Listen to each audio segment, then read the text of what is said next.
कि जी आपके 5 सबसे बड़े नेता जेल हो आए, बीजेपी ने आपके 5 सबसे बड़े नेताओं को जेल भेज दिया। ऐसा क्यों है कि कांग्रेस का एक भी नेता जेल नहीं गया? भाई ये इतना शोर मचा रहे हैं, नेशनल हेराल्ड हो गया, नेशनल हेराल्ड हो गया, नेशनल हेराल्ड हो गया। मेरे को नहीं पता क्या है नेशनल हेराल्ड। मैंने इंटरनेट पे जाके पढ़ा क्या है नेशनल हेराल्ड। सुनने में तो काफ़ी खतरनाक लगता है। जो उसके फैक्ट्स हैं उससे तो लगता है कि ओपन एंड शट केस है।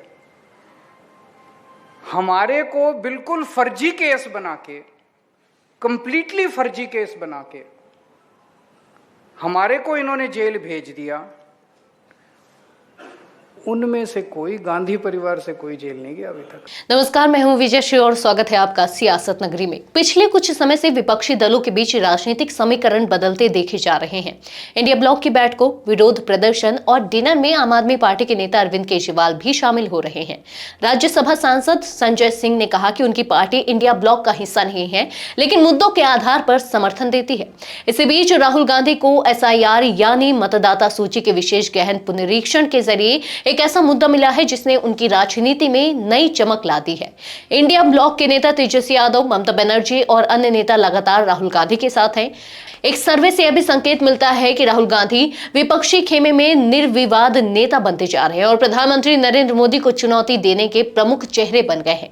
बिहार चुनाव में वोटर अधिकार यात्रा के दौरान तेजस्वी यादव और अन्य नेता उनके साथ हैं। हालांकि अचानक अरविंद केजरीवाल ने राहुल गांधी पर सवाल खड़ा कर दिया। दिल्ली विधानसभा चुनाव के दौरान भी केजरीवाल गांधी परिवार पर निशाने पर रहते थे। हाल ही में उन्होंने नेशनल हेराल्ड घोटाले का हवाला देते हुए पूछा कि गांधी परिवार का कोई सदस्य अब तक जेल क्यों नहीं गया। उन्होंने आरोप लगाया कि कांग्रेस ने बीजेपी के साथ समझौता कर लिया और विपक्ष की राजनीति में कुछ मामलों में कटौती की जा रही है।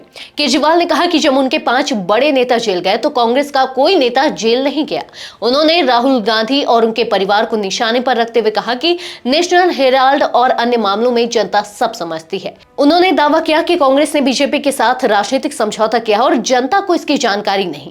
कांग्रेस नेता कपिल सिब्बल ने कहा कि केजरीवाल पहले भी कई नेताओं पर आरोप लगाते थे, लेकिन कोर्ट में घसीटकर माफी मांगते थे। अब गांधी परिवार के खिलाफ आरोप बेबुनियाद है और इसे बंद किया जाना चाहिए। कांग्रेस नेता उदित राज ने भी कहा कि आरोप पूरी तरह फर्जी है।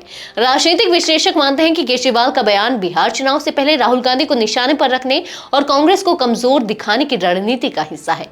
भाजपा समर्थक इसे कांग्रेस और आप के बीच संभावित गठजोड़ पर सवाल उठाने की कोशिश भी मान रहे हैं। बिहार चुनाव के अलावा पंजाब और गुजरात में भी कांग्रेस केजरीवाल समीकरण पर चर्चा है।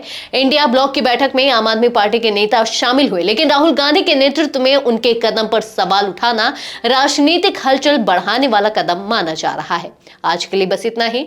अगर आपके इलाके में कोई राजनीतिक लापरवाही, भ्रष्टाचार या जनहित से जुड़ी समस्या है तो आप चुप मत रहिए, अपनी शिकायत में भेजिए। सियासत नगरी आपकी आवाज को मंच देगा और जवाबदेही तय करेगा, क्योंकि अब हर सवाल होगा सीधा सत्ता से।